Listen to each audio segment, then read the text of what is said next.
we're getting into a bit of Right. the Sure. pre-Kane chitter chatter. Yeah, I actually went. Sure. Uh, John, have you been to Hearst Castle? I haven't. It is definitely on my list. I want to get up there. So, but I'm going to spend time up there, you know? Yeah, yeah. That I actually have been there, but it was Hmm. late two like probably like December 30th or 31st, 2003, like right at the end. Hmm. And we were driving from San Francisco to south of that, and so I don't remember where we were going, but San Luis Obispo, yeah. But Hmm. anyway, so he stopped there like in the morning. So he got like the whirlwind tour where apparently, there's like 3 or 4 different tours you can take of Hearst Castle, and just because it is Right. so sprawling. So yeah, you Right. probably should spend some legit time. Yeah, absolutely. Yeah, I want to see that in the Winchester Mystery House. Oh, yeah. Yeah, yeah, I did miss that. Well, you and I went, Mark and I went to that super redneck mystery spot. Where was Oh yeah, we went that's to a mystery spot in Kentucky, which is nothing like that at all, but it was still fun. and It was those Is it one of those where your car rolls backwards because of an optical illusion, that kind of thing? yeah, somewhere we have Yeah. pictures where I'm standing in one corner and Matt's standing in the other corner. It looks like I'm like 3 feet taller than Oh, him, right, like that right, kind of right. stuff. Or the Yeah, look, the waterfall goes uphill. I yeah, love that love stuff. it. and they That's had like cool. the totally disinterested tour guide. Yeah, he just kept being like, "Yeah, all this is fake. Yeah, whatever. That's not real." Which that's a cool way to do it. I like that. I respect an honest tour guide. I mean, it was literally $1 entry. So Nice. if they're Oh, paying it's the rent, then that's awesome. yeah, it was like next to the gas station or whatever, right? So Yeah. it's like Yeah, about I miss those. That was the thing that I loved about my frequent drive from Chicago to Birmingham was all the roadside attractions in Tennessee and Kentucky and stuff. And I didn't really see that on this last drive from LA to Birmingham. A, because I wasn't taking the time for it, and B, they just, it's a whole lot of nothing. So yeah, I miss the glory of those like roadside haunted house and roadside mystery house. Too damn bad. well, yeah, hopefully they'll last forever. It looks like the one we went to is still there, Matt. It's called Big Mike's Mystery House, Rocks and Gift Shop in Cave yeah, City. yeah. So yeah. Yeah. Oh, Cave City, yeah. Hmm. And then of course there's always I think the same trip we hit the Rock City Ruby Falls cluster, which is Yes, so highly good. Yeah. as a guy that podcasts the Twilight Zone, of course they have their ridiculous fake little Twilight Zone section. So I love that. Yeah, wasn't there like a whole Lord of the Rings thing there too or something? Like there were a couple of different fictional dioramas there. I can't remember. It was a long time ago. That sounds like that probably would have been a later fixture to it because the last time I was there was I don't 2010, remember. I guess. Yeah. So mm, I mean, the last time I was there was when last time you were there because I okay. haven't been, I haven't been back. Which is sad. It's like an hour away from here, and I just haven't been back in so long. When I was I, somewhere within a few years of age 20, I did some proper caving. That's kind of exciting too. So that's how I learned Hmm. I'm not claustrophobic. I'm just agoraphobic. Like I don't like being in large groups of people, right? Mm, But mm, I didn't mm. really mind squeezing through like a tiny, a radius in a cave. So, I'm gonna Right. say I was a little bit scared when we went to Ruby Falls. Just a little bit. okay. Little the tight squeezes in there. Oh, that Yeah. was It nothing was the compared to what I'm whole. talking about. I know, Yeah. I know. I'm just saying that was like there's a cave ceiling that's right over your head, and Mm, you mhm. know that there's a ton of rock over you. It's just that whole thing. I'm Yep. like, well, bunch of rock over us, but I don't Sleeping in know. a cave, that's a pretty weird experience. Um, I Have you been did to the? that here when I was a kid at DeSoto Caverns. Never did it at Ruby Falls or one of the others, but out here in Childersburg, just south of Birmingham, about 20 minutes or so. DeSoto Caverns. I used to do that as a thing. You'd spend the night in the cave. Yep. Did that as a kid. It was dark. Spoiler. That's how it is. Yeah. I did a couple of times. One was on a trip of just about 4 or 5 people, I think. And yeah, that was so quiet, crazy quiet. And then, a few years before that, I was a Boy Scout and I did that. And you just hear reverberating snores all night because there's like, it's, geez, I forgot the name of the place, but All I can think of is Carlsbad. It's definitely not that, right? Arkansas. No, it's New Mexico. Have either of you been to the venue in Tennessee where it's like a cavern where they have like shows in the cave? No, I think it's that kind of sounds cool. recent. That's It might be the kind one. of recent. But, That might be like full on shows because this it's in one like has an Grundy organ. County, wherever that is. Yeah, the one I'm Cool. thinking of has like an organ or something. So Wow. mm, I know like Suno played there if you're into like doom metal, like the loudest band I've ever seen personally. Like I saw Nice. them play in a church, like because churches have higher like volume, decibel, like legal limits. And what they did Huh. was set off all of the fire alarms in the church and run a fog machine for like an hour. And then Oh my god. I could actually feel it inside of my internal organs, like the vibrations, which is like completely nuts. Wow. Like I've never done this before, but it was like they started playing and I just stood up out of my seat out of like literal just reflex. It was like animal reflex.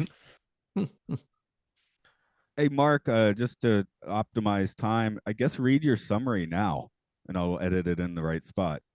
Okay. Hope this is not too long. The elderly Charles Foster Kane is dead. We open on his final moments in his massive unfinished estate called Xanadu as he utters the word rosebud and then drops a snow globe on the ground and expires. Meanwhile, we are shown a newsreel that summarizes his life and massive success along with his complex relationship with the loving and or hating public. But the newsmen putting it together feel like it's missing something concrete on who Kane actually was. A journalist named Jerry Thompson is set to do research and interview anyone he could find who might know what rosebud means. We follow Thompson as he talks to people from Kane's past, and we see Kane's life through a series of flashbacks interspersed between the interviews. We watch him as a child as he's sent to stay with a banker in charge of his inheritance. We watch him buy a newspaper business and set out to do the most good he can with it, which eventually develops into a media empire that consumes and embitters him and gradually destroys his marriage. We see him attempt to run for governor only to see his hopes dashed by the reveal of his affair with a singer named Susan, who then becomes his second wife. We see him try in vain to manufacture an opera career for Susan that she never wanted, which puts a strain on their marriage. And eventually we see Susan leave Charles, sending his life into its final decline. Thompson ends up at Xanadu talking to staff whom are sorting out Kane's belongings, but nobody knows what Rosebud is, and he decides that a man's life can't be summed up in one word anyway.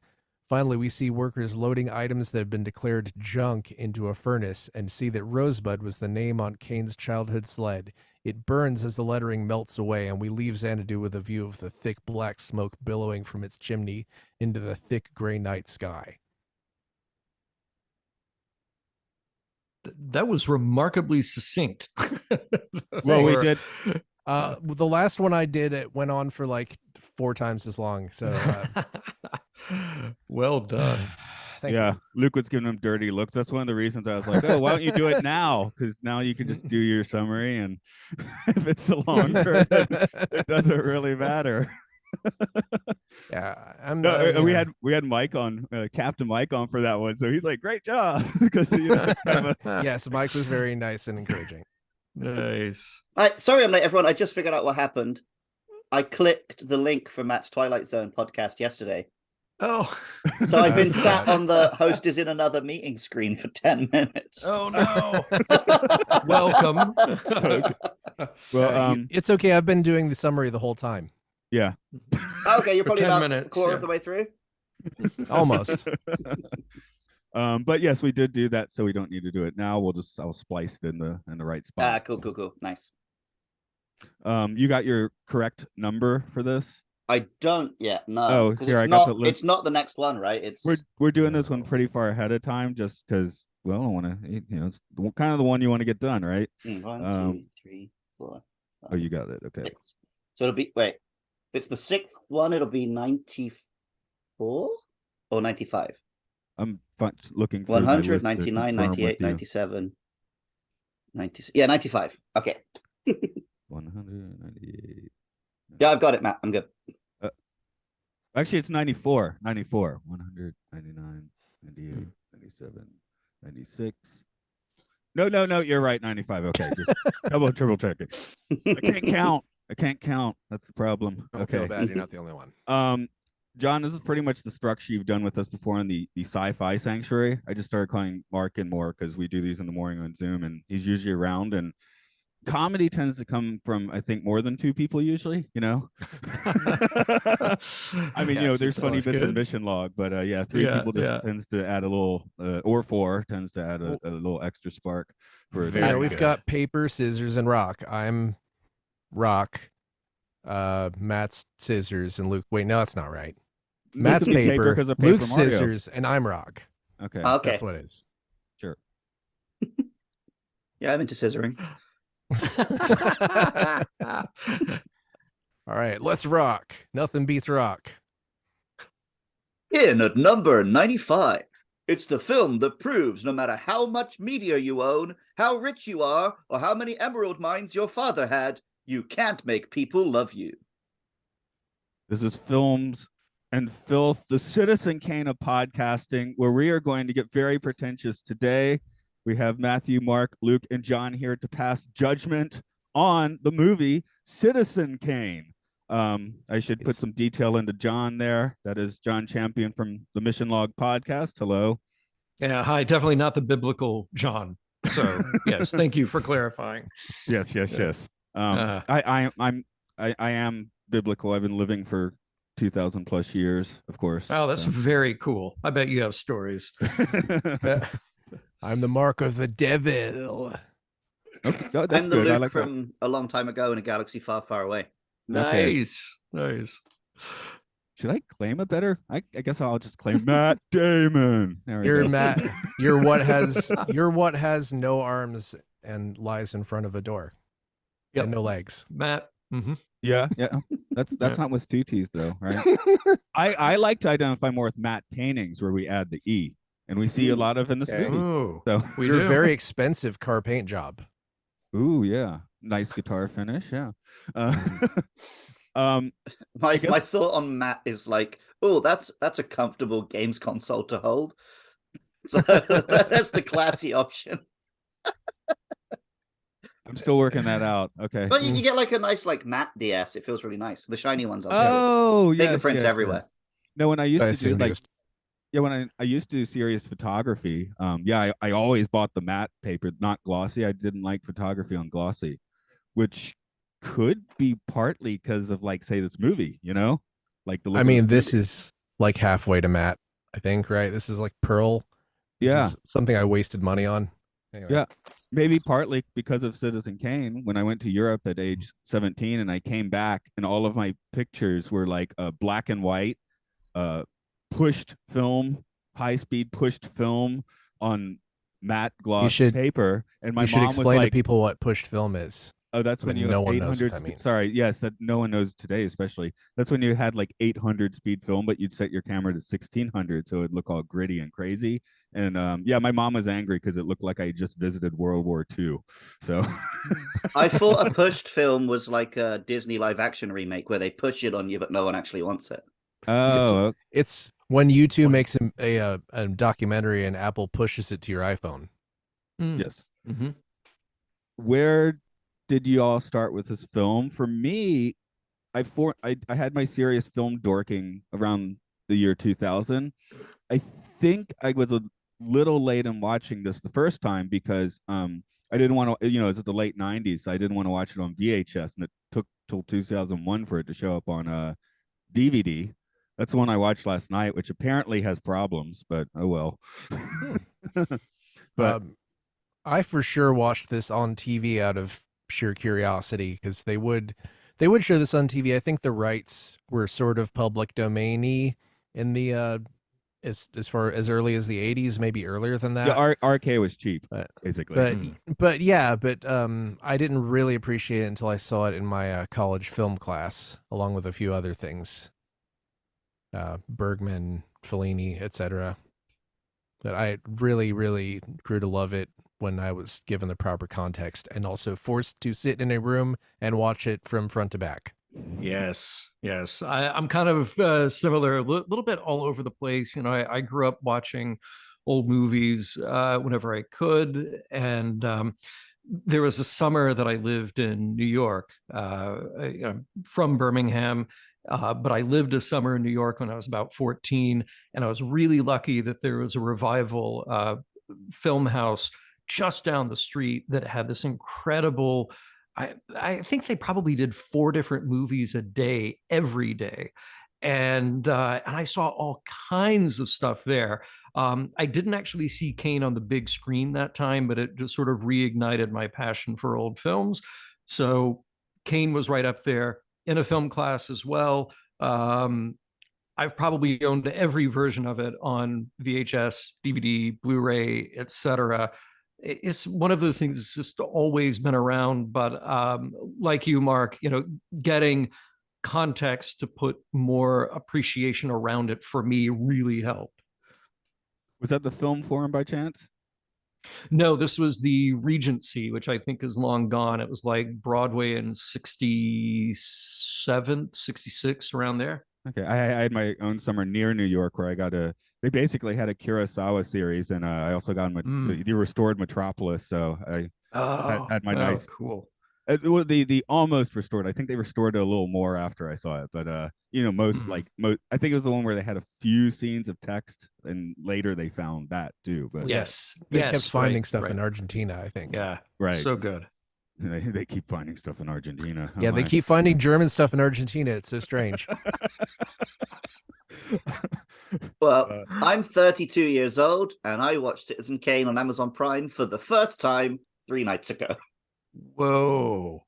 So very, very interested in your first reactions, first takes. Well, so yeah, the reason me and Matt's first podcast was a sci-fi sanctuary, I'm not really a film guy. I'm specifically like a sci-fi and fantasy guy. If there was a 1940s film about a giant snail killing people in a lake, I was waking up at 2 a.m. to watch it. But if there's a 1940s film about like a businessman, I didn't care. This does use a shot from King Kong, though, in it, Mm-hmm. Yeah. Oh, really? Which one was that? That's true. The birds flying at the picnic scene is actually taken straight from King Kong. Oh, that's cool. Oh, I never knew that. So my main knowledge of Citizen Kane, growing up as a big gamer, you'd often hear people having the argument, what is the Citizen Kane of games? BioShock? The first one I remember was Metroid Prime. Yeah, BioShock, definitely it came up. It comes up all the time, right? But so I went into this film, my main curiosity is like, what is the Citizen Kane of films? Like, what is Citizen Kane? What does it mean to be the Citizen Kane of something? And I still haven't figured that out. This was a very good film. I'm glad I watched this film. And, as I alluded to with my introduction to this episode, I think it's still pretty resonant and relevant.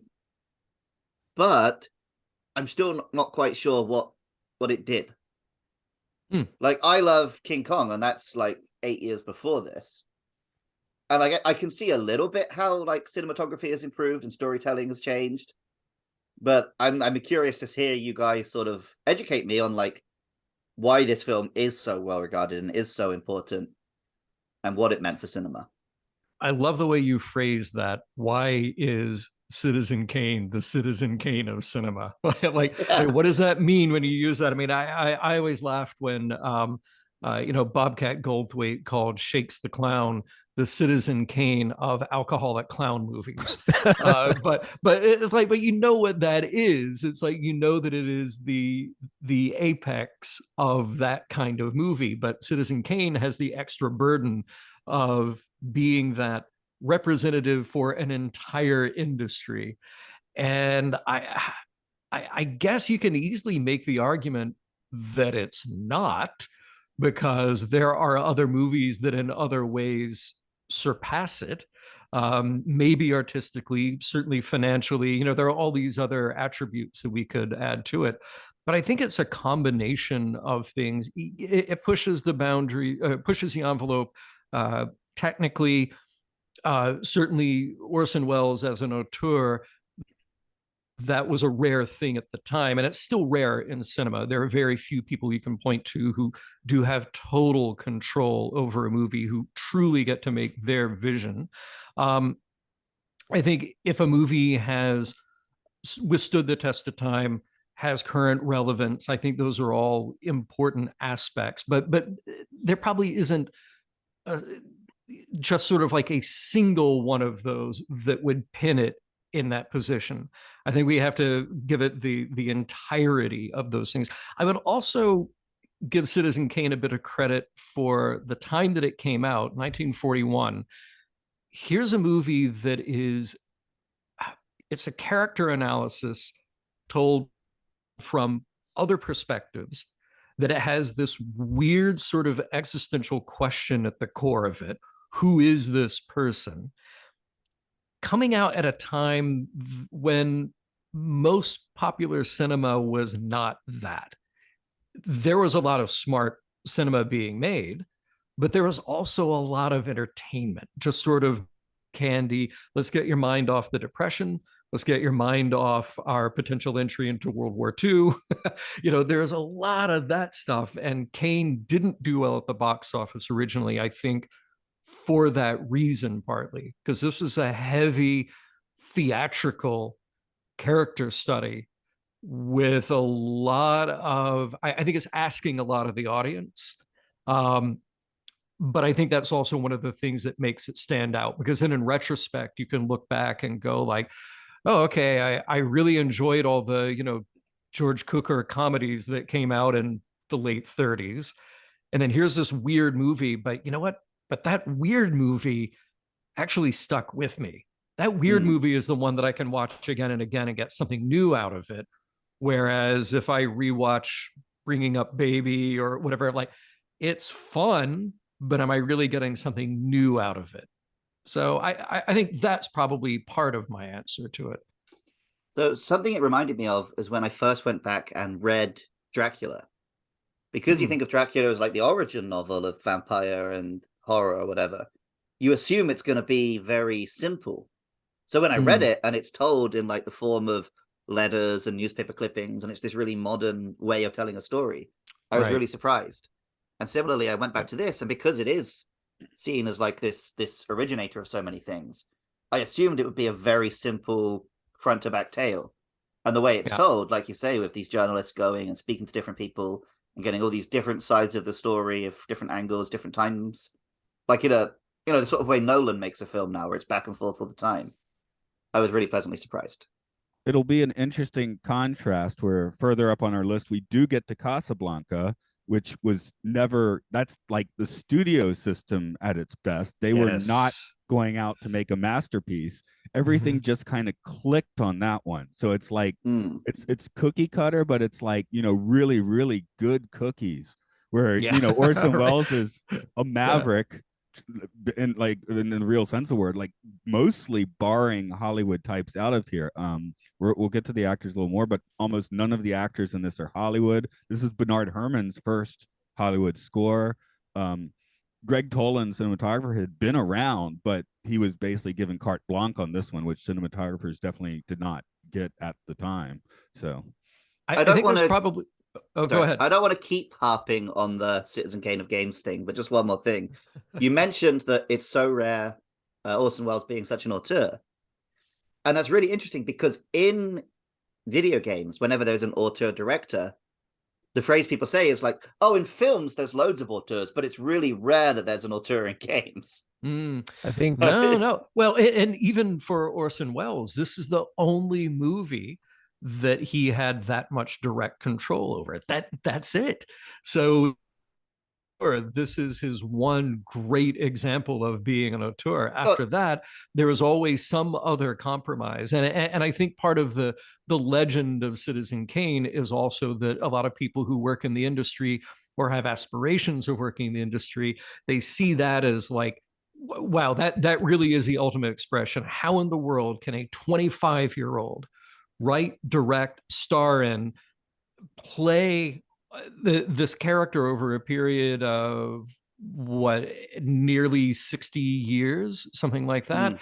How can one person pull that?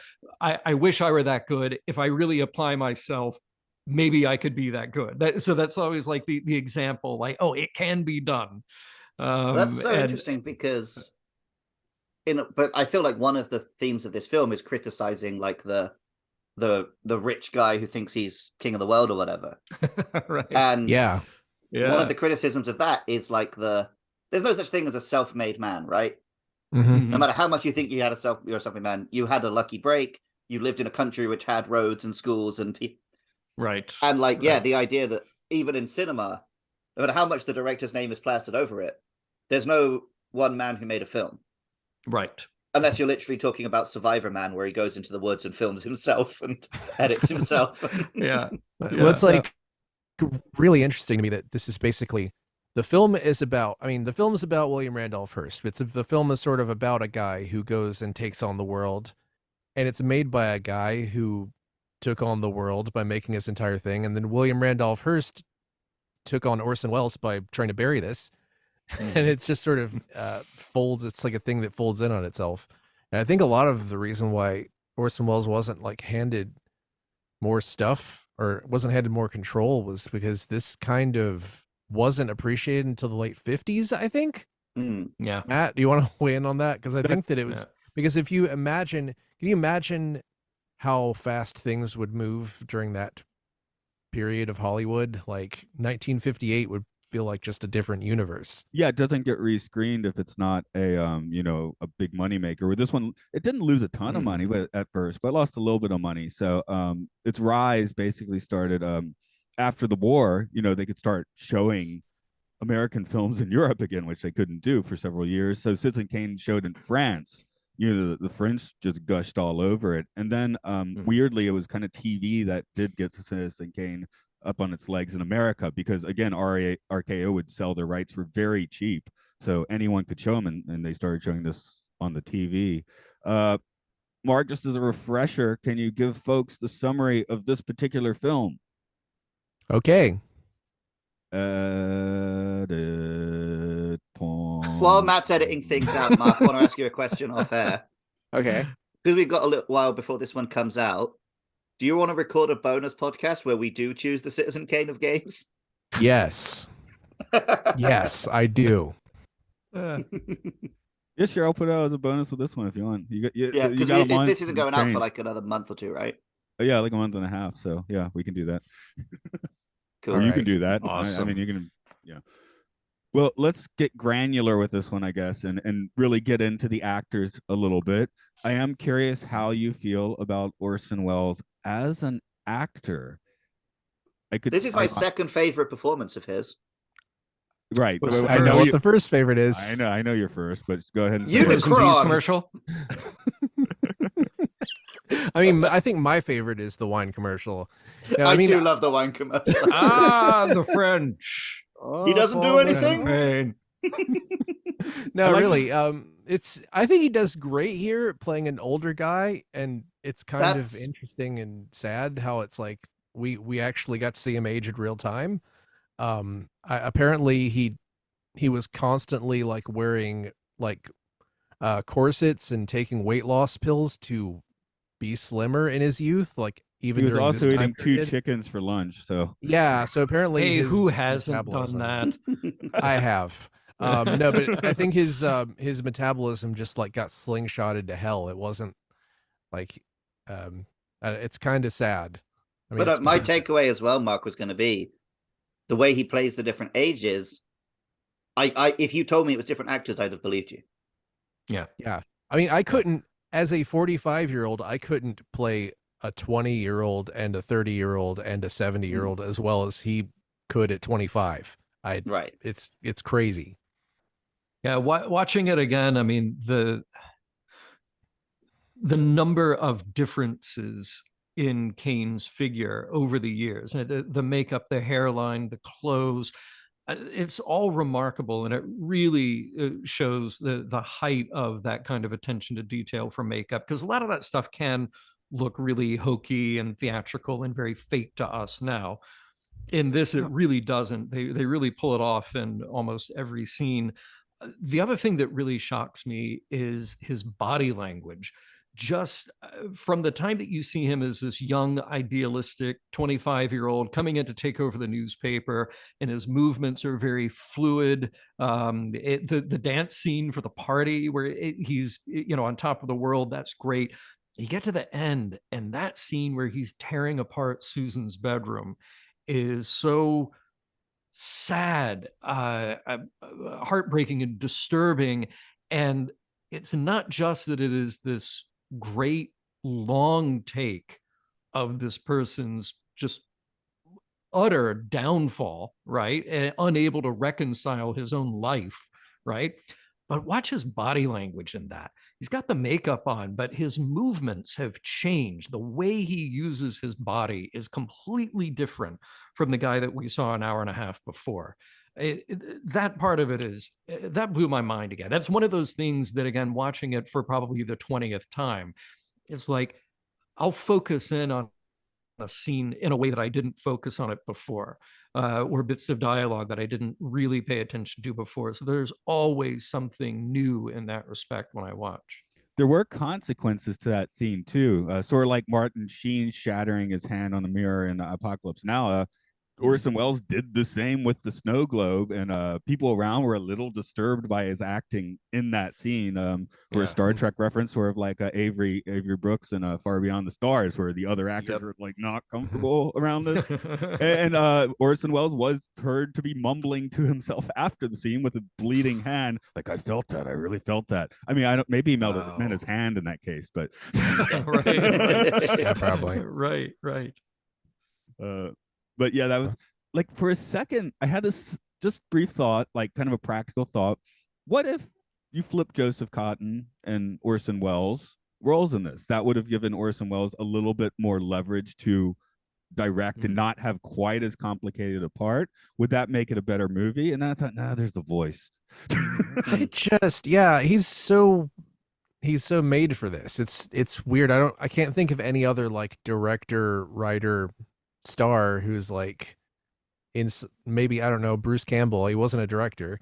Like, I can't think of anybody else who fits into a specific role like this well. I mean, Luke, Off the top yes, of my you head. like Unicron. That's the Yes, voice. okay, he fits into Yeah. Unicron Yeah, really yeah, well. Like that part where Unicron hits his hand and it's like real. It's terrifying. I think Wells has this kind of automatic authority and this and this automatic charisma, whereas Joseph Cotten has this very believable sympathy. I think you can really feel what he's going through in this humanistic way. And the character Kane, you have to have a barrier to that with the audience, or else the whole thing about we can't figure this guy out doesn't work. You know, and that's not, Joseph Cotton is a great actor, but I don't know if the audience would have bought it necessarily if you flipped it like that. Also, like, is this, powerful control freak? So having the director play him makes perfect sense, right? Right. Yeah. And it's, you will see Tommy Wiseau do the same thing when we go over the room, because that last scene, watching this time, I'm like, oh, he just stole that last scene for the room. A part where he's like knocking over the dressers and pulling panties out of them. Steal from the best. Another Direct homage to this. Yes, another great auteur who can't make another movie.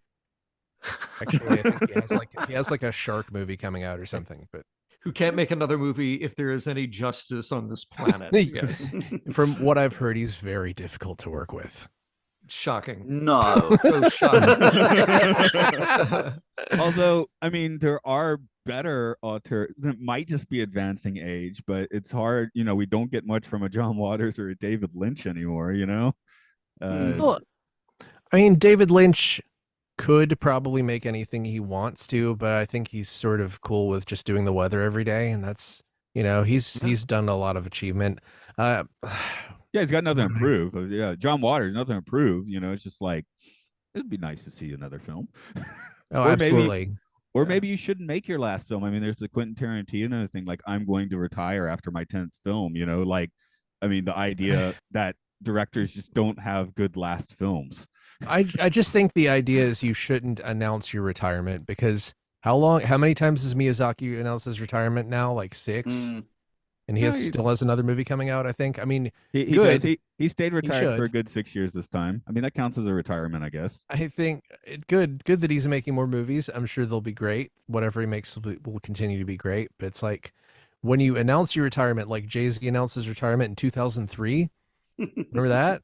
Yeah, just don't do it. Just don't announce your retirement unless you really, really, really mean it, or just don't announce it. Just quietly do Sean Connery and just go quietly. I was about to say, did Connery announce his retirement, or did he just disappear? No, he just disappeared into a beach somewhere, and yeah, that's the way to do it. He got like 15 years out of that too. So yeah, good for him. Sorry, I'm bringing up my cheat sheet of more of the Mercury players here because there's William Alland, who we don't quite see. You actually do see his face a little bit. There's one shot where in distance you do see his face quite clearly, and I did realize after watching this. Oh, I'm doing William Alland for the intro to this podcast every week. So just subconsciously, I went straight for that voice. I mean, he was doing the News of the World or whatever voice as well, right? So, but he was also kind of Orson Welles, if not right hand man, like sounding board. He was an associate producer of the film as well, and basically the guy Orson would vent to. Okay. But yeah, I mean, he's he's a voice, right? You don't really see his face, but you do hear his reporter voice quite a bit. I am just looking. If someone wants to throw in something, go ahead. I'm looking for the cast. What happened to Charles? What happened to Kane's kid? Did he just go away? They mentioned kid and first wife died in a car accident. Oh, jeez. Aren't you glad you asked? Totally missed that. Yeah, I'm pretty sure they say that in the newsreel at the start of the film. Oh, okay. Okay. They do, yeah. Look at me educating you all on Citizen Kane. I learned something. It's so funny. I was watching this last night with family, and my aunt, who's from Florida, was visiting. She was talking during part of the opening newsreel sequence, and when they cut back to a shot of Xanadu being in Florida, she said, there are no mountains in Florida. And I said, no, they just said it in the newsreel that he built the mountain. like he brought it. So a lot of little details literally in every scene. Yeah. Well, there's the there's the long held thing where like, oh, no one was actually there to hear Kane say Rosebud. So I don't buy that. They could have been around the corner. People around. But the butler literally says, "I'm the one who heard it." Yes. So when people would say this to Orson Welles, he'd bring him in a little close and whisper, "Oh, you're the first to figure that out. No one's figured that out. Good for you." Knowing damn well that the butler said he was there. Good for him. You're the first person to figure that out. Oh, God. Here's a bottle of Paul Masson. I'd like to think he had a few just in his jacket for to pull out and give to you. Yeah. So it's like watching this. It doesn't just parallel, people who are blowing up rockets left and right and destroying social media websites, but it's like I feel like we have more Citizen Kanes now than we ever have. Like this could be Walt Disney. It could be. I mean, you could, if you use plastic surgery as a metaphor, this could be a lot of people. Oh yeah, sure. Your list got short just because you didn't want to say names. I get it. Okay. I don't want to say. I don't want to shame anyone for. I'm sure that it's like they didn't sign up to accidentally just go a little too far in the direction because someone, operated on them maybe in bad faith. Right. Okay. That could be 5 different people, of course. I feel like I could see Taylor Swift directing this remake of this starring herself, and she would probably be harder on herself than Orson Welles was on William Randolph Hearst. It's tragic. Lucas Taylor, do you support that? Taylor Swift remake of Citizen Kane with her as actor, writer, director, producer? As long as it has songs, yeah. Okay. Yeah, it has to have songs in it. It's like, I don't know what's the metaphor for the opera because she actually can sing. I guess maybe that would be... No, but people who can sing are the best at playing people who can't sing. That's a good point. It was totally lost to me the first couple of times I saw this. Like the the fact that his wife wasn't a good singer. The Like, voice, that's pretty interesting. the voice was dubbed in by an opera singer singing a tune in the wrong register. Okay, there you Like they go. were like a high tenor or whatever, and they gave him like Yeah. soprano to sing. And then Wow. we'll talk about the music some more, but Bernard Herrmann was like, there is no opera intro that works for Kane's wife. Like, because it needs to sound like the orchestra's beating her down from the start while she's going at full blast, right? So Right. he was like, I don't like opera. I don't want to write an opera, but I have to write an opera for Citizen Kane, right? Not even for Orson Welles. Like, as the music guy, he had to write it. So that little bit of opera you hear is actually original opera. So for the dramatic situation. I mean, Cool. That's great. Yeah. Yeah, that's I love really those details. And like if you didn't really, I guess if you're sort of tone deaf, you could still just look at people's reactions. They're just kind of like, no. That the opera sequence, I think, is so good. Just the absolute chaos on the stage, all that build up. You get all the information you need to leading up to that curtain going up on that first night. And what I love is I think it's one of the only scenes that we get the same scene from the reverse angle. So I love that the first time we see her, it's everybody around her in this really tight shot, and it slowly pulls back, and you get all the stagehands running around and the set pieces coming in, and a little time goes by, and then you get the same thing because now we've switched over to Susan's story, and we get that from behind, and the same chaos happening, and it just I'm sorry, I'm gushing too much. But, No, it's fine. It's a that's Citizen Kane totally podcast. gushing. We're allowed. Yeah, right. It's the Citizen Kane of it's one of those podcasts. things again. Yes, the Citizen Kane of podcast. But it's one of those things that jumped out at me again last night. Is just how much information they were able to get across purely visually in that short time, and then give us an entirely different perspective from a different character on that same scene. So And well they're- done. How big is the crowd in that scene? The audience. Think about that. That big. There's no audience.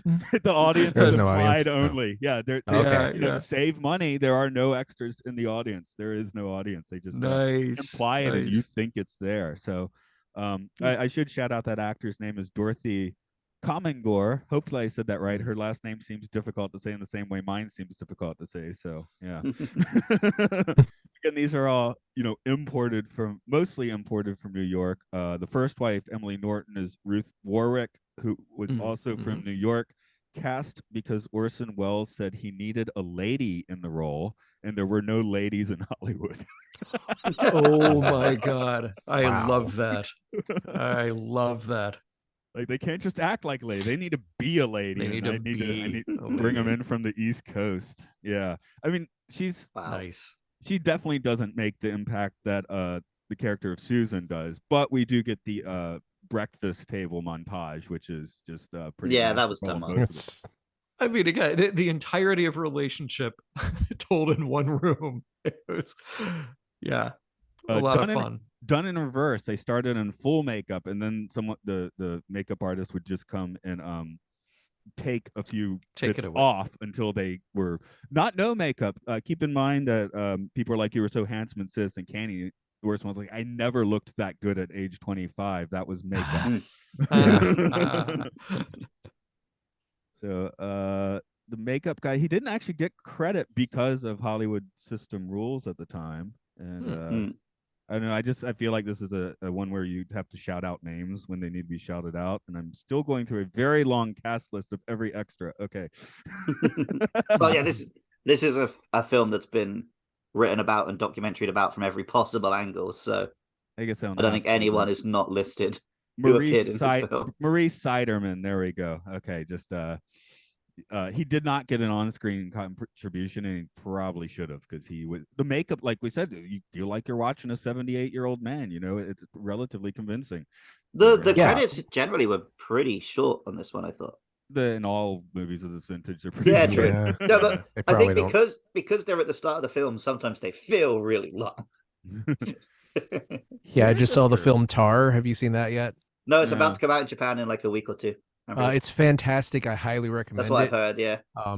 It's pretty It's kind of lineage. You could draw a lot of lines from Citizen Kane to Tar, but the credits are a lot of credits at the beginning that just are tiny words that take up a huge amount of the screen, and it's really, really interesting.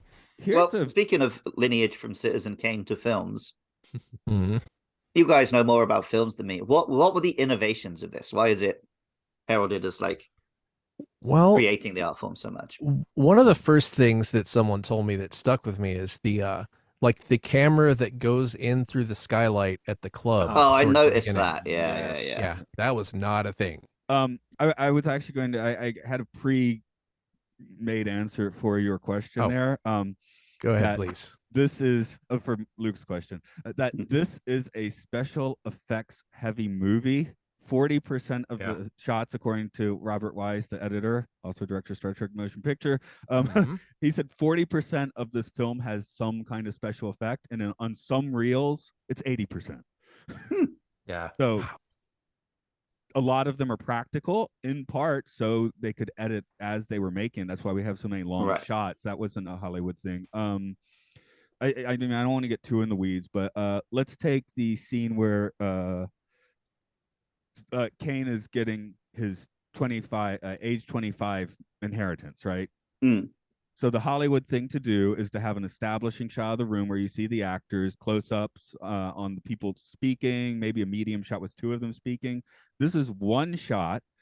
Orson Welles is standing 25 feet behind in perfect focus because they're shooting on high-speed film, as mentioned before. Yep. The set has been built on a platform, so the camera is actually in the floor looking up. Maybe not that scene, but there are scenes, a lot of scenes where the camera is in the floor looking up. I know some in the newspaper office where, yeah, they drilled holes into the floor for some of the shots. So like the scene, massive holes. So you have one guy like 16 inches from the camera. One guy's maybe 3 feet. Orson Welles is 20 feet behind. And when you listen to him speaking, you can see the ceiling in a lot of these. That's really weird. Think of how many old movies you can see the ceiling. They didn't build ceilings. It was just right. Yeah, it's a soundstage. That's where the lighting is, right? So it's interesting because those are all, I guess, practical special effects. And then later, lots of film fades and stuff. When they're driving to their beach picnic, they're in California. So there's actually mountains on the right. So the ocean's real, the sand's real, the cars are real. Everything to the right of that is a composited matte painting. But it's just a shot of people driving in the beach. You'd never think of that as a special effects shot, you know? Yeah. So the effects are mind-blowing. And I love those shots where you break every sort of established rule that even we fall back on today.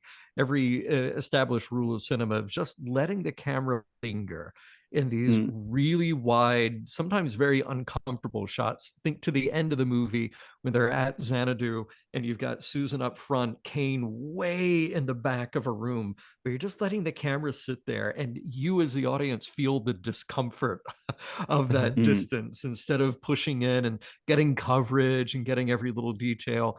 Love stuff like that. The non-linear format of the story, that's a huge deal.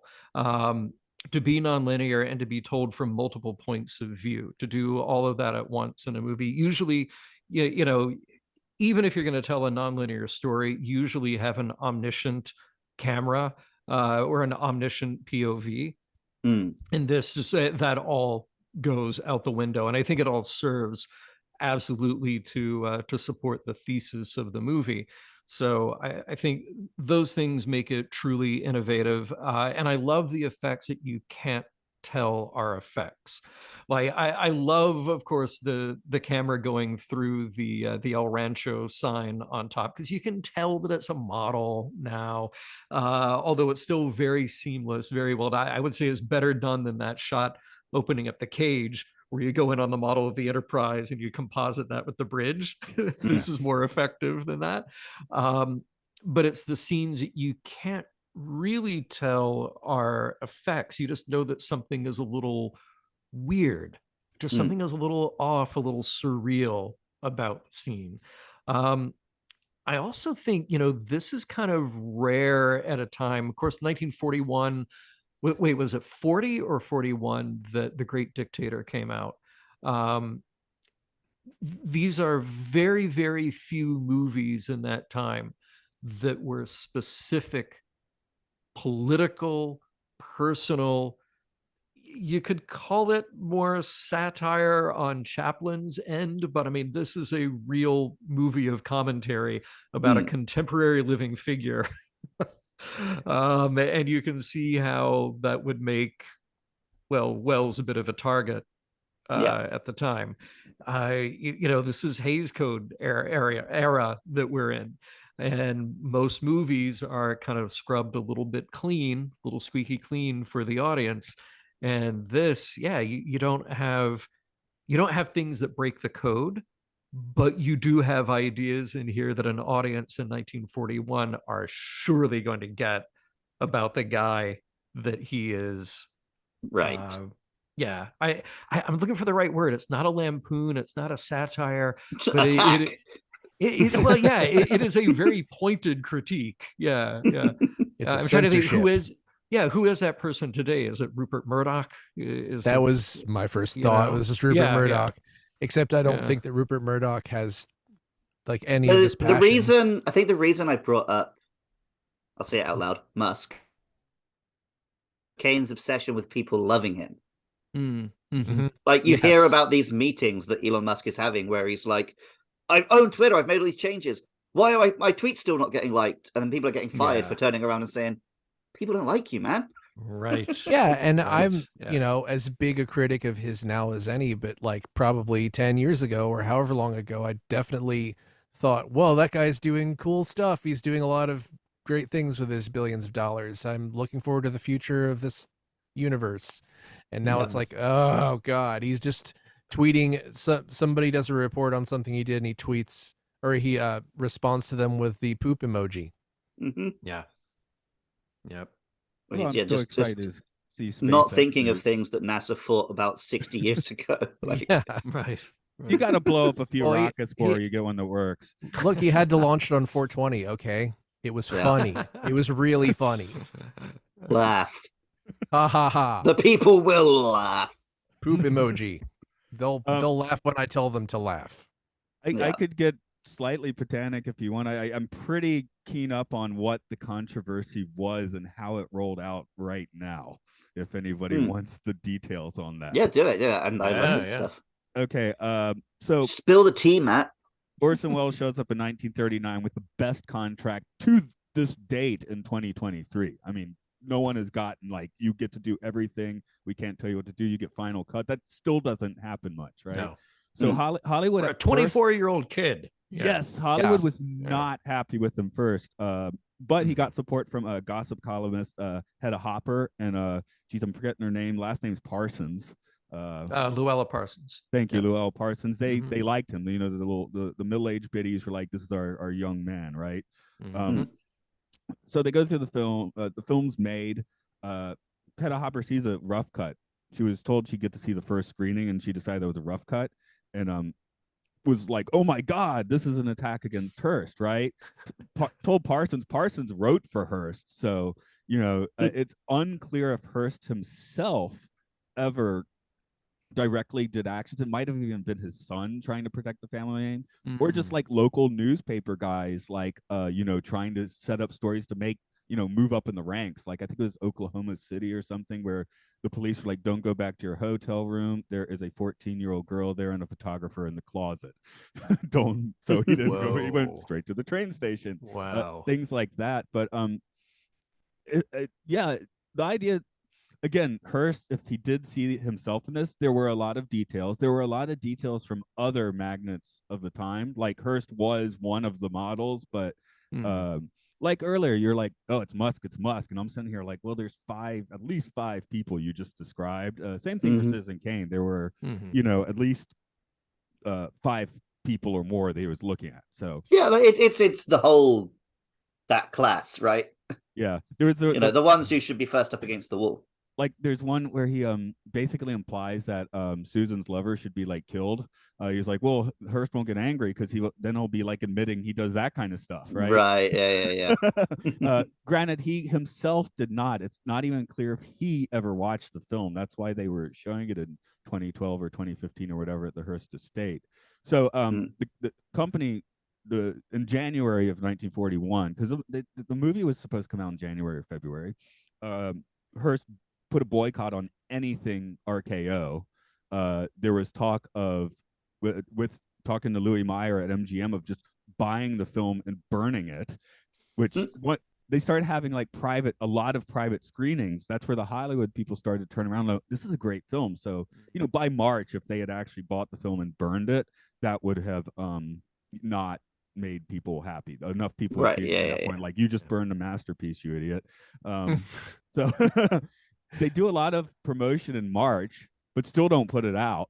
It gets a New York premiere in May, plays in 7 cities selectively in June, has a general release in August, still banned by I think Warner's theaters weren't showing it. Of course, anything Hearst related was not showing it. Hearst didn't actually mention Citizen Kane in its own publications until they had to, because it got 9 Oscar nominations. That was the first time a Hearst publication finally had to write. They did have ads in the fall where it just said a major Hollywood production, but it didn't say what the movie was. Once the Oscars came out, they had to write the name Citizen Kane. So I guess that's the nutshell version of the at least what I read of the scandal. Wow. So, but yeah, this movie did get basically, bopped on the knees, right? So yeah, I was pretty surprised when this is the first time I've really tried to actually read up on the connections, and I was surprised at how closely how close he had a mistress and everything. It just seems the major differences were like he inherited the land where the Hearst Castle was built from his father, who was rich first. Yeah, her mistress was Marion Davis. They were together for 30 years, relatively happily, although she did become a heavy alcoholic in the 40s. She did have a successful Hollywood career for 20 years. So she was not a bad actress. And one of the reasons Susan is made to look so bad is because he's like, no, they won't confuse this with Marion Davis, because it's clearly a different person. And there were other magnates that did build opera houses for their wives who couldn't sing. There were Hearst didn't do this, but others could do this. I could imagine. There's something, I'm trying to find it, but I read something where Orson Welles claimed that he introduced himself to Hearst before the film came out, and he invited him to a screening, and Hearst declined. And Wells said something like, Charles Foster Kane would go to the screening. Yes. Which is a weird thing to say, because Kane is not like a super sympathetic character, but still. Right. I was saying that 10 minutes later in reality. I didn't read up anything on the film for this podcast, because I knew I was going to be with 3 guys who do know their stuff. I thought I'd come in as the audience. So I didn't really think of it as being a specific. I didn't know it was specifically aimed at any one particular real person. I just thought it was a character study of, like I said, this idea of the very rich person on this layer above society, the problem with the capitalist society, essentially. And on that level, I think the film works fantastically. So I can't even imagine watching it in 1940 and knowing, this is such a specific and interesting critique of this dude.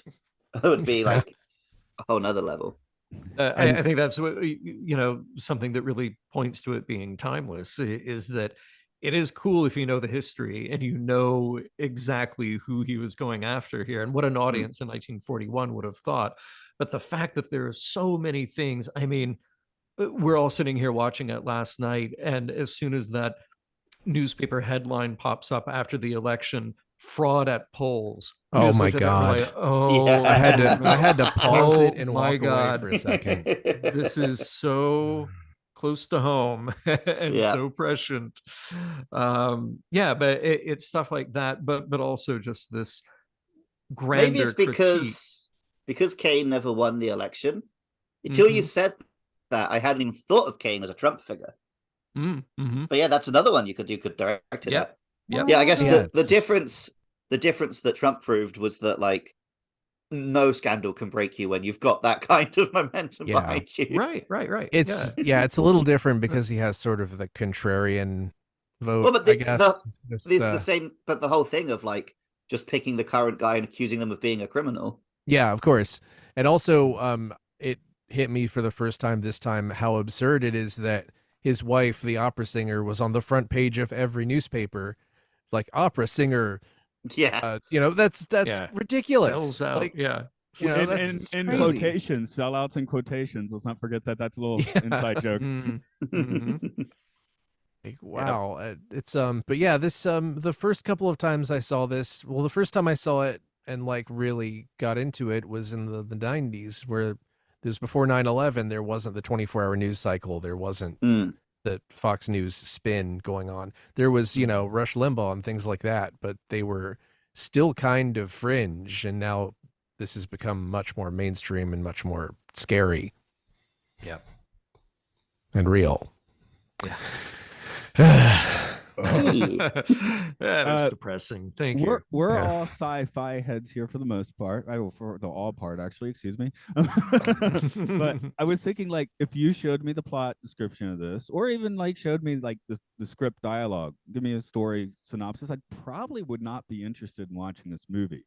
Like, I don't know if this is really the most interesting story. It is for me. The charm is how it's made. Like the story itself is kind of like I'm trying to think what a modern analogy to this would be. Unlike the Aviator or something. I mean, that's Scorsese.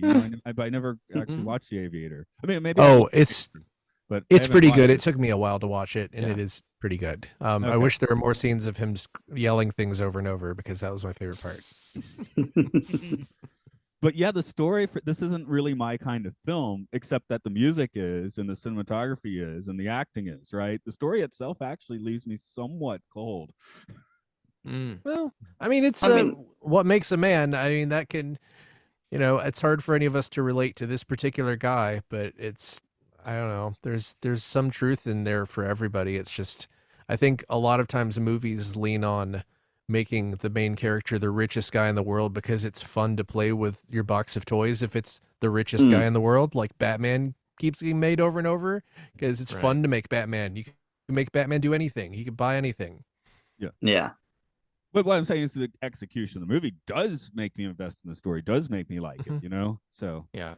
But like I said at the start of this, I hadn't watched this because it's not a film about a robot or a dinosaur or a spaceship. Right. So no, I got what you're saying, Matt. I mean, it's a little difficult to get somebody sold on the idea of saying this movie is so great, it's a character study over, from the age of 10 to 81. And that's what you're going to get as a character study. And it'll be really weird. It's definitely hard to get excited about that and think there's really something to hook into there. And yet it is. I mean, in sort of the Shakespearean tradition of it all, it's like you dig deep into a character like Lear, or somebody would just see tragedy after tragedy, see the fall of this character from the greatest ideals to absolute decrepitude. That's what we get here. So it's hard to put that into a log line that leaps off of an ad. But enough people decided to go see it and talk about it and get into it. I think, what I said kind of toward the top of this show was, I think every choice in this adds up to say something about this character that we should be able to relate to. And, I look at it in terms of like the mission log, morals, meanings, messages. What do we get out of it? And there's a sort of a fatalistic part of it that I think is a little dark, which is just this idea that people are alone and they can never truly be known. It's like, for all the people around Kane, for all the people who are interested in his story, for all the people who have dug into every detail, they still don't know the guy. Even the people who are closest to him don't actually know the guy. And partly that's by design on his part, and partly that's just the world around him unfortunately makes him that person. But there's a nugget of truth to that for anybody in life. But I think the other really interesting part is something that they spell out in the movie. You know, they spell out this bit that essentially it's not what you do, it's who you are at the end of the day. And it's the lesson that Charles Foster Kane never ever learns his entire life, and that is so dramatically expressed in those final scenes when they go on the picnic and he and Susan are just going at it and going at it and going at it. And she keeps saying, like, you gave me things, but you never gave me who you are. You never gave me something of meaning to me. And he completely doesn't get it. So here he is being what he is, a guy with means, a guy with money, a guy who can give you anything in the world, but that doesn't add up at all to who he is, because the who is kind of this blank. It's this empty cipher, and that's the tragedy of his life. So it's like, if you take something positive out of the movie, it's don't be that guy. You know, unfortunately for the people who need to hear that message, they're not going to hear that message. Well, and maybe that's a message that's even more true. Something in 1941, being a big public figure was extremely rare, right? You were a multi-billionaire owner of a newspaper. But the world we've constructed now is that we all treat ourselves like public figures. Yes. And I think people are like, forget like people think who they are is what restaurant they eat their meal at, and you know what brands they wear and what pop culture thing they obsess over. And I think a lot of people have forgotten, like, who's the human being underneath all of that. Yeah. Yeah. Again, tragically relevant. Yeah. This is partly it's one of those things. Sorry, you go ahead. I was actually segueing. Unless I was just going to say, it's one of those things where maybe he might have had a conversation with one person somewhere in his life where he said, you know, I loved my sled I had when I was a kid. It was called Rosebud. And you know that he never had that conversation. It's like he never talked about like his own who inner he life. is. It was always just like, hey, got your nose. I got your toothache medicine. Mark, I forgot to leave out the possibly apocryphal, not confirmed thing. And by the way, I'm not this smart. I just, over the past few days, I need to say the guy's name is Citizen Kane, A Filmmaker's Journey by Harlan Lebo. So this is why I have all these pointless facts stuck in my head today. But very good. I mean, there's a point. Behind closed doors, the thing that supposedly tipped off the Hearst family is that Herman Mankiewicz, not Orson Welles, came up with Rosebud. And there is a rumor that Rosebud was William Randolph Hearst's nickname for Marion Davis's underparts. Oh, wow. If that is true, now that would have been Herman Mankiewicz doing that, not oh my God. If that's true, I'm like, okay, I see why maybe they got a little pissed. Right. My segue was going to be, though, I'm going to go with the force idea and suggest that maybe we get some of the real Kane through Bernard Herrmann's score, his themes being the Rosebud theme and the Destiny theme, Kane's Destiny theme, which I don't know, I guess that's still observational, but yeah. I mean, it's Bernard Herrmann. He doesn't miss, right? And John, you were just mentioning about how impactful the last few scenes come across, and there was a talk with Bernard Herrmann in the early 70s where he said, yeah, because it was film music, I didn't have to just be like, I have to take an orchestra and write a score, right? So I would use weird combinations of instruments near the beginning. I think the first version, the Rosebud scene at the boarding house, is just basically 8 low woodwinds. That doesn't make sense in a classical music situation. You don't get a full orchestra until the last few scenes. Oh, in the opera, of course. Well, actually, even the opera, I don't think might be a full orchestra, but yeah. Part of it's like, doesn't unleash all of it until the end. The other couple notes from his talk being he still defends his wah wah wah trumpets 30 years later. So he's like, Why not? He said I would still do that today. Nobody wanted him to do it, I think, ever, but he Wow. he stood by it. He stood by the trumpets.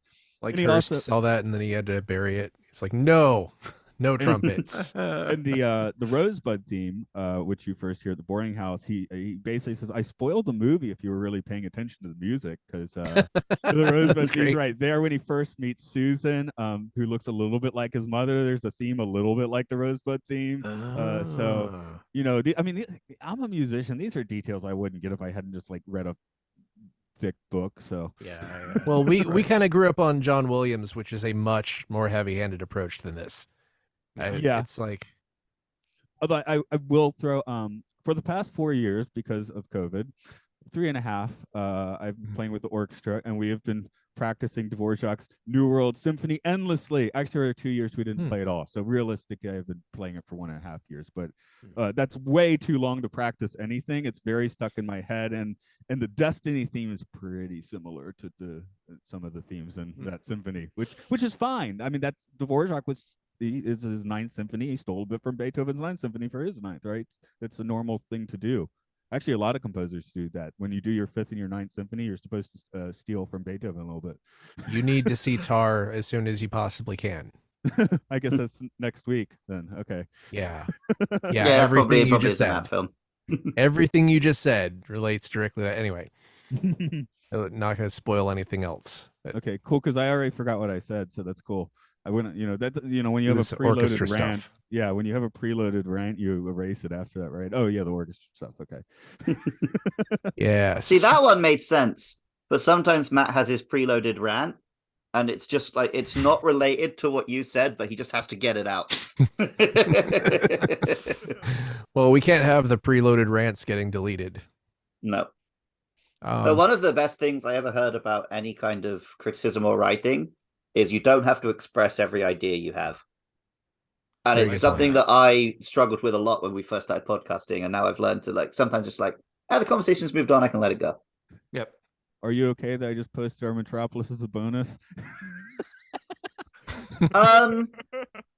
No, the thing I'm worried about with the Metropolis is not that, I try to squeeze in ideas. It's that we spend 90% of that podcast being horny for a woman who died before we were born. I mean, she did grab she her is lovely, breast a lot. you know. Yeah. She is incredibly beautiful. Yeah. But like a bit of a wasted opportunity to talk about like an all-time masterpiece. We're just like, yeah, I would. That podcast was recorded many moons ago. That is in the description. I put that in the description. I'm gonna dump something that's a preloaded rant. So the main interaction we see childhood Kane have with his sled is he hits Thatcher with it. Do you think that maybe the whole thing is that he was just nostalgic for hitting Thatcher? I would love to hit Thatcher. Yeah, Me too. We might be talking about different Thatcher. Although both of them. Anybody. all of the above. Any Thatcher. Yeah, all of them. Yeah.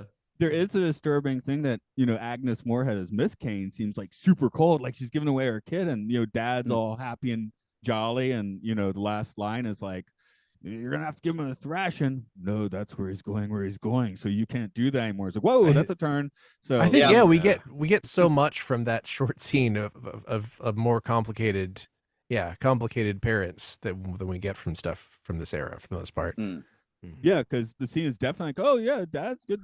He just has no power. It's like, oh no, this is his front here. Okay, so most parents are suffering, and they are constantly tired and have a lot of different conflicting feelings about things, and they try their best. Most of them. Yeah, that's the kind of shorthand this is good at, because if we had to have 5 scenes to flesh that out, I would be bored by the movie. Yeah. Yeah, like you might say, 2 hours, that's a long movie, but 2 hours to cover 60 years of a man's life, it actually goes by pretty quick. Yeah. This is wasted. Yeah. the easiest watch we've had so far for this podcast. Yeah, probably true. A lot of people would be surprised probably at that, but gotta watch the Human Centipede 2 full sequence soon. We'll see. We'll see how it goes. Yeah, there are a few on the list. I'm like, oh no, I gotta watch that. Okay. How many segments go by in 2 hours? Yeah. We'll see. How many segments? As I understand it, there's 3 segments in a standard human centipede. Yeah, that's the Okay. first human centipede, but that's not the Oh, full God. sequence, and then there's the final sequence. Which I think the final sequence is like 100 or It's something. like a whole prison, right? Okay. Yeah. Yeah. Anyway, it's like a whole prison. we did talk about this. More people than are in Citizen Kane altogether in that human centipede. We did talk about Therefore, this it's a last better week film. for the listener. The listener heard the episode before Citizen Kane is Human Centipede 2 full sequence. Oh, so Oh, they're whoops. coming into this one Lord. like, oh, I'm glad the human centipede stuff's out the way. Any more preloaded rants before we pull the wheelhouse into our final summations? Just one more thing. I think I already done a couple of rants, but I just think that, like what John was saying as far as referencing Shakespeare, that part of what makes this movie great is that it kind of moves like a play, but it is a story that you couldn't tell with a play because of the story structure, the montage. It also reminds me of Everything Everywhere All at Once, which is one of the first movies I've seen where I'm like, you couldn't make this movie with film. Like, you have to have digital to do this many cuts. Oh, interesting. So, yeah. you know, it's Oh, really I've got a nice to delivery. see. Oh, is it that movie? Interesting. Okay, he's getting a delivery. It was your rant finished? That's pretty much it. I'm just saying that this is a great film because it justifies its existence as a film. Okay. Luke has left the pot. Oh, there he is. Okay. I don't have a delivery. I have a policeman. Oh, that's exciting. Oh, Yeah. You nope, get I I the hope he don't. speaks English because I barely speak Japanese. pot. Okay. I don't know. Does anyone want to say this isn't a film? No, this is This is film as hell. yeah, this can is I? the Citizen Kane of films. So I want. Let me pose the question slightly differently. Is Charles Foster Kane filth? No, he's just human. He's a Yeah. yeah. He's He's very human. Yeah. Human Yeah. with poor decision making skills, I guess. he had a lot stacked against him, and he. All right, well, Yeah, this he might be did my what- last appearance on the podcast because maybe I'm about to get arrested. Well, Okay. While he's doing that and hopefully coming back, Yes. Yes. why don't we find some? Mark, you don't happen to have any 1-star reviews queued up, do you? start talking for a minute, and I'll get one. Okay. I was thinking of the other one. Did I actually say Greg Tolan's name since we've been talking so much about the cinematography? I Yes. feel like if we get Yes, through the you have. podcast and Yeah. I don't say his name, that's You did probably indeed. an Yeah. issue. Yeah. How what is okay? I'll ask the old DVD geek then. Yeah. What is the best release for this one? If for people that want to find like the pristine one with the best features. Ooh, oh my God. I wish I could remember. Look, honestly, my advice is just go find the most expensive release. That's probably the one you want. Because I probably own it 4 different ways and they're all in boxes. I wish I had a good answer for you. But honestly, just load up on the special features, load up on anything. There's one where Ebert did a commentary, which was excellent. I think that's on most versions that you can find now. Anything that has behind the scenes materials, take it and just take the time to go through them, please. Because now that I've watched it on streaming for this, when I get back home to LA, I feel compelled to go back through and grab those home video releases and check them out again. Oh, and I would also say watch Mank. And I would also say watch what was the RKO? It's the documentary that has RKO in the title about the making of Citizen Kane. It was on That's HBO what I several years wanted ago. Oh, to that was watch. recent. Yeah. Oh, was that crap. recent? Okay. Yes. Well, it's within the last 10 years. It's probably like 5-6 years ago. No, because something like I was that. I was like wanting to watch one that was on the second disc of the 2001 or 2 or whatever it was released, which I didn't bring that to Japan with me. I only brought the first disc, which does have the Ebert commentary, but Yeah. I made up for that by reading the book, I guess. So So all of those, and I would say RKO 281. That's the name of the movie. I would say I also like to mention a movie called The Cat's Pajamas that was made by Peter Bogdanovich, Eddie Izzard, Kirsten Dunst and the late Edward Herrmann playing William Randolph Hearst. And that is about the story, the time that Hearst took Charlie Chaplin and Marion Davies and William Ince out on his yacht, and one of them did not come back, William Ince. And the rumor is that William Randolph Hearst shot him by accident in a jealous rage over Marion Davies having eyes for Charlie Chaplin. So if you want a little historical thing about Hearst himself, I recommend that movie because the performances all around are great. So that's all your supplemental material for Citizen Kane. Okay, you heard the police in the background. I don't know what's going on. Yeah, we did. We did. Everything's okay there. God, there are so many 1-star reviews. There's just it's. Are there any it's proper impossible. ones? Is there a good proper Possible. one? I'm just trying to find one that doesn't reference Family Guy. Oh God.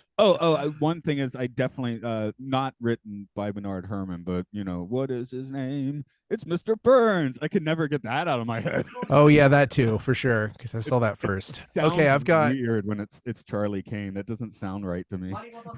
I've got one that I think is okay. Should I go ahead and do it? I guess we'll wait a moment. Maybe I'll hit a point. Okay. Should we mute Luke? He has to. Oh, I can mute Luke, can I? Okay. I mean, don't mute him. I don't know. What if we have to go save him? You have to go save him from the police. Yeah, I don't know. sure. I don't know what I'm talking about. Yeah. Okay. What do you have? Ready? For us? Yes. Citizen Boring by Jacob John Taylor 1. No, this is fair from the best movie ever. I like most that are entertaining. This is bio movie, and they tend to have no entertainment value at all. This is biopic about a man who ran a newspaper, about good thing came to him when he was young, and how bad things came to him when he got old, and how he died saying Rosebud. Find got the amazing mystery of why he said it. That is if you care boring. Citizen Boring, that is what they could have called it. I personally do not care why he said Rosebud. I could tell you why, but I do not like spoilers. All thou, I am basically telling you not to see this boring crap. Well, save big thrills for people who want to find out. This is one of very fellow movies I have seen that looks like a horror movie made in those days, but it's not a horror movie. The horror movies in those days were great, but there were some boring crap made, and this is one of them. Overrated boring crap at that. Good acting, but what a boring movie. 15 out of 31 found this helpful. Sorry, how many? Oh my God. 15. Okay. 15 people. That That was amazing. Unbelievable. By the way, I just checked to see if the Criterion version of Kane on Blu-ray has the Ebert commentary, and it does, and it also has Peter Bogdanovich. So there you nice. go. If anyone was worried, that was just the Oh, new yeah. guy at the police station is going around introducing himself to people. Oh, how Okay, cool. nice! Yeah. How nice. That's Japan. Yeah. It's not the US, yeah. In America, Luke would be shot now. Yeah, they wouldn't have asked. But yes, that is the thing that happens in Japan. Okay. I was gonna say earlier in one of those thoughts that didn't come out and didn't need to, but I was like, this doesn't have many biopic cliches, which is No, mildly I hate surprising. biopics. I hate So- biopics. so you Probably agree because with this this is guy for the most part? unauthorized. I'll tell you the other thing. The problem biopics run into is they want to explain everything. So they have to have the moment where he has his genius idea and blah, blah. And the point of this film is there's no explanation. People just do shit. Yeah. Well, it's like Good point. So biopics. it escapes Great that point. problem. Yeah, they make me want to research the real story, and then when I research the real story, I realize I see what they've cut out, and I'm like, this would have been better if they just told the story how it was. Right. But there's some editing going on. With this is is why actually Weird has very. already jumped to my favorite movie list. I like Spencer. Did any of you see Spencer, for instance? It was like a fictional story about the royal family from Okay. the 90s. It's like Interesting. what's her name? Kristen Stewart plays Princess Di. Okay, I remember her playing that role. Didn't remember anything about the film It's there. really, yeah, I liked it a lot. Johnny Greenwood soundtrack. It was just, it wasn't a real thing that happened, but it was real, like characters based on real people. Mm. So you just watch Queen Elizabeth like staring like she's kind of judging you but trying to be nice. And Charles is like kind of just a creepy asshole, and and Diana's just trying to get by. Good stuff. Okay. Not a Any- biopic. Right. I guess this one kind of is. It's a controversial. It is. Yes. It's basically an unauthorized biography, which is like part of what caused it to get buried. Right. Any final thoughts on Citizen Kane while we're talking about Citizen Kane on the Citizen Kane of podcasting? Quite good. I love Citizen Kane. Yeah. It's one of those movies that somebody asked me not that long ago, somebody who's very young, and asked like, is it really as good as people say? And I'm like, yeah. I mean, it's critical to understanding kind of film history and film language, because so much that's in there not only broke rules but made new rules that people follow. So you have to get it from a film history.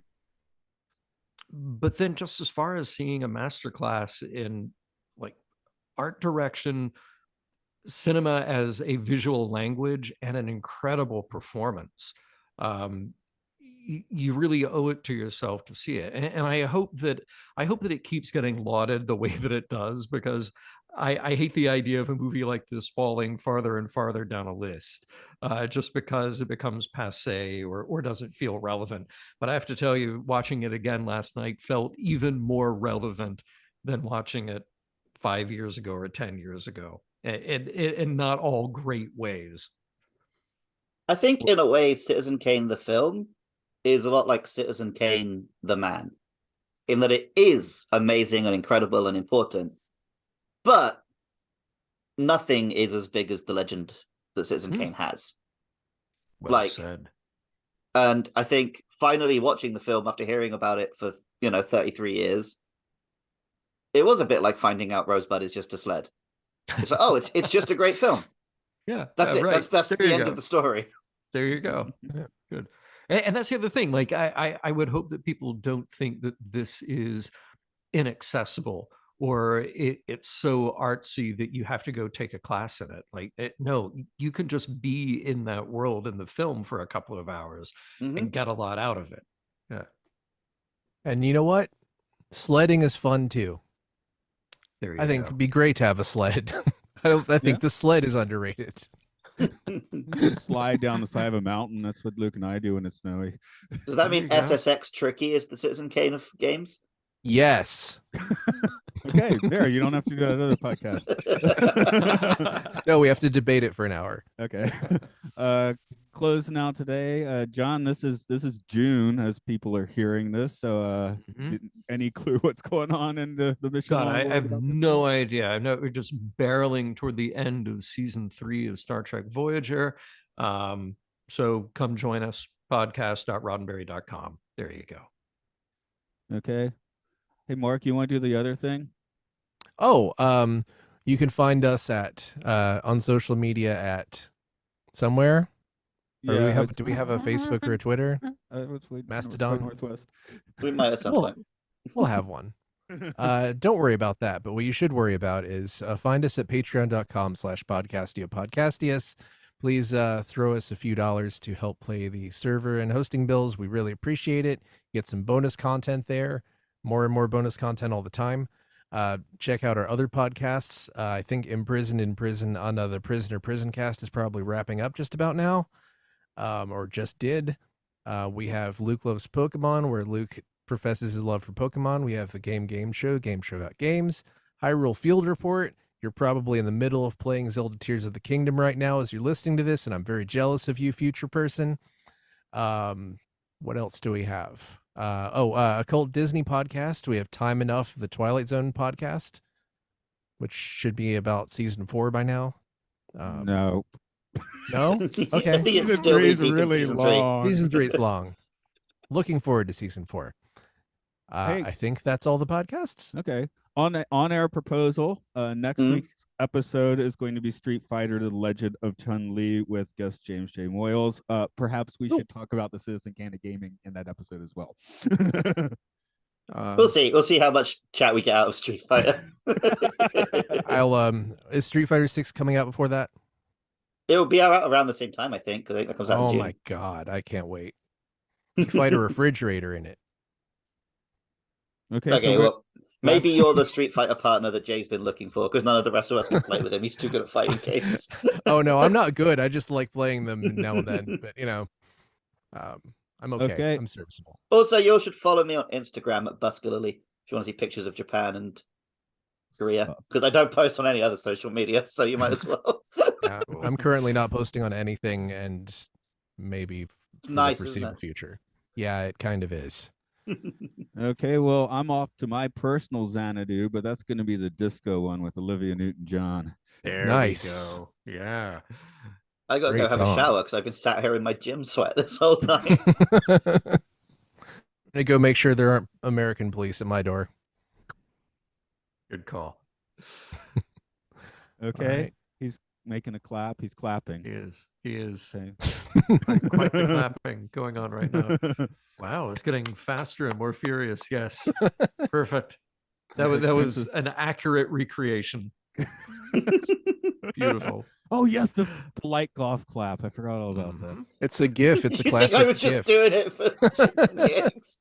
Oh, that is not a light golf clap. That is bending reality to yours clap. I built this opera house. Yes, yes.